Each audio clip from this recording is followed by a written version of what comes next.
네, 안녕하세요. 식판 시즌 3 제5회 방송 저는 MC 아무로이고요. 자, 이번 주제는 이제 지난번 시간에 이어서 저희가 이제 같이 학생분들이 연구개발에 대해서 궁금한 사항 질의응답하는 시간을 가지려고 합니다. 먼저 맨 왼쪽에 계신 이제 학생분부터 이제 자기소개 간단하게 해주시고 이제 궁금하신 사항 이제 질문 부탁드릴게요. 네, 안녕하세요. 저는 지금 식품생명과학과 전공하고 있는 대학원생입니다. 제가 궁금한 점은 최근 식품업계 전반에서 가장 큰 이슈는 무엇이라고 생각하시는지 궁금합니다. 지금 식품회사의 가장 이슈는 노인 인구 증가에 따른 식품 제품 개발, 그와 관련된 테크놀로지, 기술을 개발하는 부분이 있고요. 소재로는 그와 관련해가지고 인지기능이 가장 중요하게 여기고 있고, 실질적으로 인지기능은 포스파디세린이라든지 아니면 유산균 쪽에 인지기능이 개별 인정으로도 또는 고시형으로 나와가 있지만, 소재 자체가 좀 적다 보니까 새로운 소재 개발에 인지기능 쪽으로 많이 진행을 하고 있습니다. 그리고 두 번째로는 각 회사들이 노인 인구 증가에 따라서 영양식이라든지 환자식 제품 개발을 많이 하고 있고요. 전통적으로 뭐 환자식 쪽은 대상이라든지 정식품이라든지 한국 메디카 푸드라든지 뭐 여러 가지들 회사가 있지만, 일반 식품 회사들 또는 제약 회사들, 정군당에서도 나오기도 하고 환자식 쪽, 영양식 쪽의 제품 개발이 많이 이루어지고 있습니다. 마지막으로 이제 코로나 시절에 단백질 제품들이 이제 증가를 했었고, 최근까지도 계속 증가는 진행하고 있고요. 분말주 제품들은 좀 판매가 줄어들고 있지만, 액상 쪽 제품들이 이제 판매량이 늘어서 단백질 영양식품 쪽도 늘어나고 있는 추세입니다. 어떻게 충분한 답변이 되셨을까요? 네, 잘 됐습니다. 감사합니다. 그러면 다음 이어서 이제 또 두 번째 학생 질문 한번 받아보도록 하겠습니다. 네, 안녕하세요. 식품공학과 4학년입니다. 최근에 개인적으로 집중을 하고 계시거나 아니면 관심이 생긴 소재 같은 게 있으실지 질문을 드리고 싶습니다. 관심 있는 소재보다는 최근에는 이제 그 환자식 쪽 제품 개발을 좀 많이 진행을 하고 있고, 주변에도 요청들이 많이 오는 제품들이 있고요. 주로 수술하고 나서 병원에 누워있는 환자들이 가장 문제가 되는 건 설사입니다. 설사 쪽에 관심이 많아서 설사는 분비성 설사가 있고 또는 뭐 삼투성 설사가 있는데, 그런 설사를 조금 방지해 줄 수 있는 소재라든지 또는 제품 개발 쪽에 관심을 많이 가지고 있어서 좀 소재를 찾고 있고, 기술적으로는 로 포드맵이라는 소재라는 것을 좀 찾고 있습니다.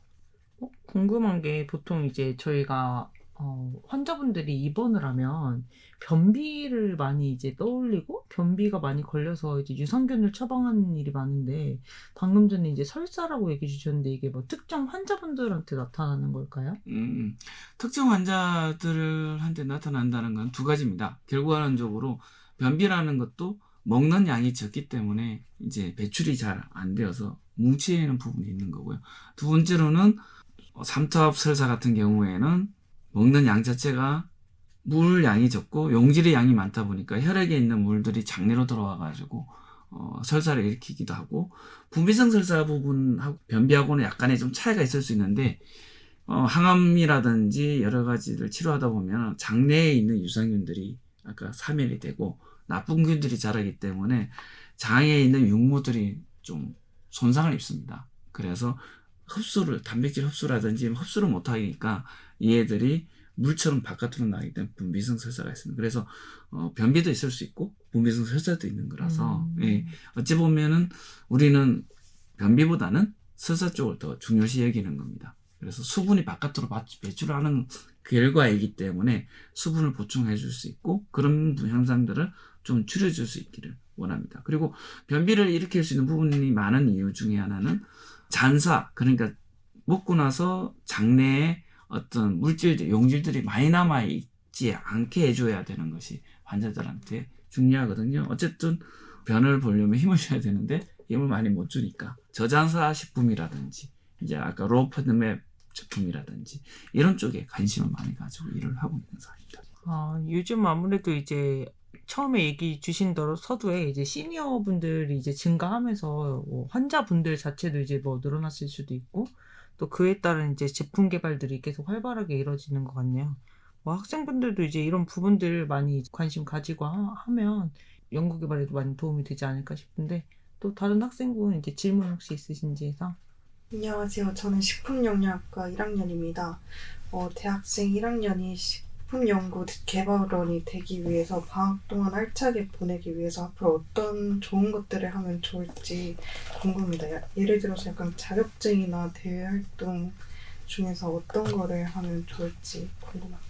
대학교 1학년이 벌써 이렇게 관심을 가지고 알찬 방학을 보내려고 하는 게 네, 대단한데 대학교 1학년이면 아직 할 게 많지만 어떤 거라면 좋을지 한번. 일단은 뭐 대학교 1학년이면 좀 활동적이시니까 회사에서 무슨 스포츠즈라고 해서 대학생 스포츠즈를 모집해서 뭐 제품 홍보라든지 또는 제품을 개발하고 있는 관능에 대한 평가라든지 또는 뭐 여러 가지들 활동들을 좀 하거든요. 그런 부분들에 좀 같이 활동을 하게 되면 어차피 이력서에 그 부분은 아무래도 조금 더 활용할 수 있는 부분이라서 좋을 것 같긴 합니다. 당장 1학년이 뭐 할 수 있다는 것 자체가 좀 없기는 한데 활동적인 부분들을 조금 더 찾아서 하시면 좋을 것 같긴 합니다. 1학년이면 아무래도 고등학교 졸업한 지 얼마 안 됐고 대학교 1학년 여름이면 많이 놀고 싶은데 락토페리님은 대학교 1학년 때 혹시 방학에 뭐 하셨는지 기억이 저희 나세요? 때는 학교를 가지 않아가지고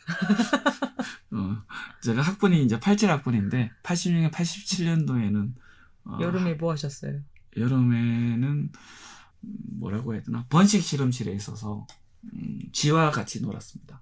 쥐와 그때 그 실험은 내하수체를 하는 실험이라서 선배들이 내하수체를 뽑아서 드려야 됐기 때문에 쥐의 머리를 잘라서 항상 내하수체를 뽑아내기를 했어요. 그래서 좀 1학년 때 피를 너무 많이 봐서 2학년 때 이제 유광화학으로 전공을 바꾼 거예요. 실험실을 바꾸면서 이 길을 오게 된 겁니다. 아니었으면 교수가 되어서 번식 실험실에서 난자 정자와 같이 놀고 있었을 거예요. 1학년 때 좀 다이나믹한 네. 여름을 보내셨네요.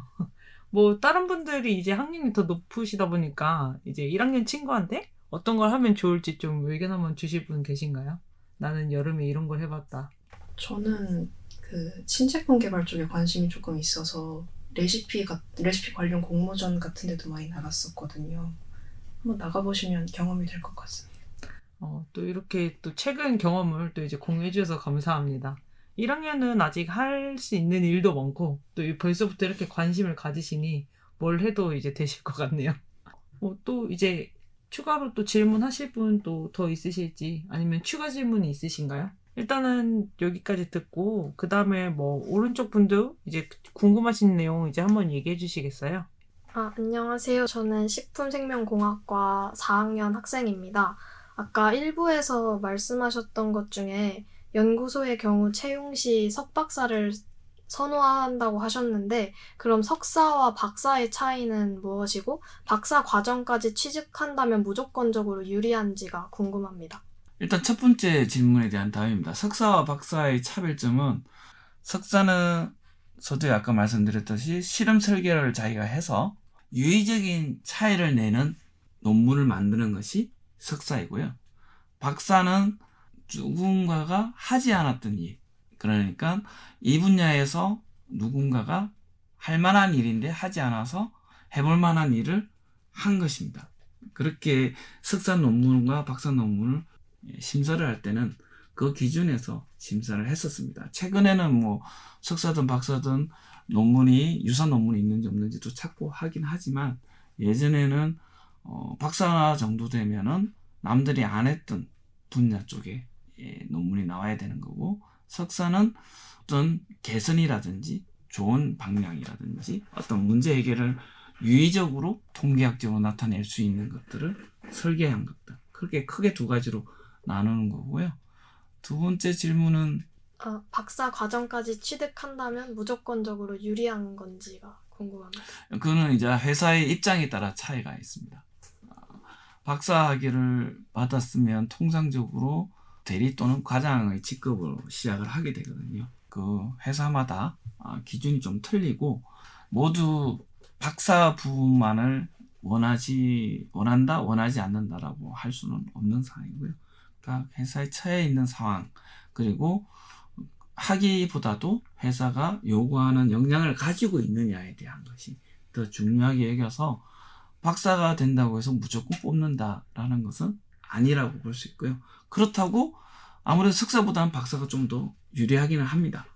지금 질문한 거에 대해서는 꼭 박사가 유리하다 또는 유리하지 않다라고 이야기하기는 좀 어려운 부분이 있는 상황입니다. 답이 되셨을까요? 네, 됐습니다. 감사합니다. 네, 또 다음 질문 한번 받아보겠습니다. 네, 안녕하세요. 저는 식품공학을 전공하고 있는 4학년입니다. 저는 연구개발 직무에서 연차별로 맡게 되는 업무들이 어떻게 달라지는지 궁금합니다. 보통 식품연구소는 요즘에는 그 안전센터라도 있고요. 그 다음에 기술적으로 학술을 다루는 또는 특허를 다루는 쪽도 있고요. 지금 말씀하시는 아예 전문적으로 제품 개발만 하시는 분들도 있습니다. 그래서 안전센터 쪽에 분석팀이 있고 안전팀이 있고 뭐 이렇게 있는데 여러 가지 식품연구소 내에는 다양한 일들을 하고 있고요. 그 중에서도 제품 개발 쪽에 이제 만약에 입사를 하게 되면 회사마다 약간의 좀 차이는 있겠지만 이제 부사수가 되겠죠. 2명이 보통 한 품목을 개발을 하는 것이 통상적으로 진행을 하는 거니까 사수가 생길 거고요. 같이 일을 하면서 배우게 됩니다. 아무래도 이제 국내에서는 제조업체를 가지고 있는 회사가 연구소가 좀 규모도 크고 연구소 인원을 많이 뽑으니까 자기가 맡은 품목에 대한 공장을 방문을 하겠죠. 예전에는 저희들 같은 경우에는 그 공장에 있으면 공장에 한 5일 정도 아예 가서 현장에서 같이 작업도 하고 그 다음에 남는 시간에는 그 공장에 있는 라인들을 직접 그려가지고 보고회도 가지고 하긴 했는데 최근에는 뭐 그 정도까지는 하지는 않는 것 같고요. 그래서 자기가 맡은 공장이 생기게 됩니다. 그래서 공장에 대한 설비라든지 그 다음에 그런 부분들을 같이 공부하면서 제품 개발을 시작하게 되고요. 대리 정도 달게 되면 한 3년 차가 지나게 되면은 이제 주도적으로 제품을 이제 직접 개발을 해보는데 참여를 할 수 있겠죠. 그 이전에는 이제 아무래도 사수가 시키는 일들을 진행할 것이고요. 그래서 3년 이후부터는 제품을 좀 직접 이렇게 개발하는데 참여하게 되고 과장급 이상 되면 이제 혼자서 제품 개발을 할 수 있는 능력이 되기를 원하죠. 회사에서는.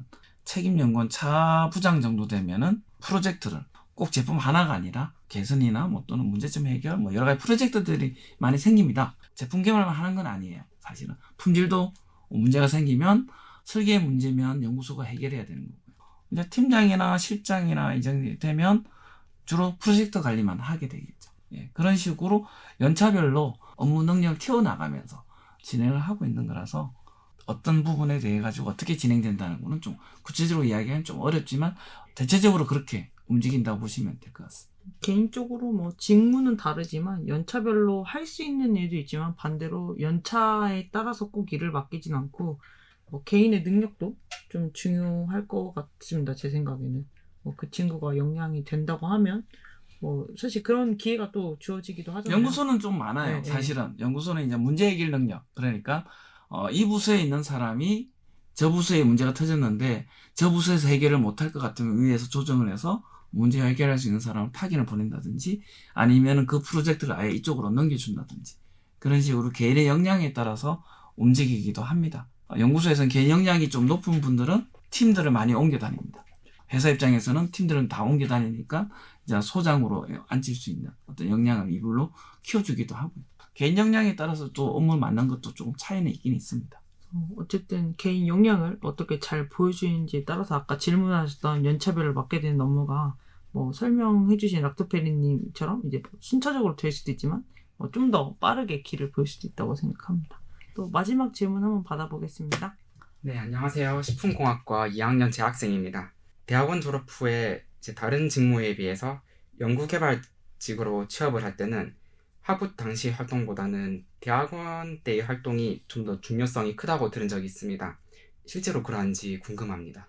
계속적으로 연결되는 이야기지만 회사가 요구하는 연구소라는 것은 결국은 기술에 대한 내용들을 주로 다루다 보니까 아무래도 석사나 박사에서 좀 딥하게 공부를 하신 분들을 원할 수밖에 없는 상황들이 벌어지는 거죠. 두 번째로는 실험이란 영역을 학부 때보다는 석박사 때 많이 하셨기 때문에 연구소도 어차피 실험이란 과정을 거치는 거거든요. 제품이란 것이 그냥 뚝딱 나오는 게 아니고 그리고 실질적으로 조리를 하듯이 부엌에서 물건을 만들어내는 게 아닙니다. 보통 일반적인 상업적으로 나오는 제품들은 과학에 기반한 제품들이거든요. 그래서 실험을 통해서 증명을 하고 검증을 해서 체크를 해서 나가는 거기 때문에 아무래도 실험 도구를 많이 다뤘던 분들을 좀 더 선호할 수밖에 없는 상황이라서 석사 또는 박사를 선호할 수밖에 없는 상황인 거죠.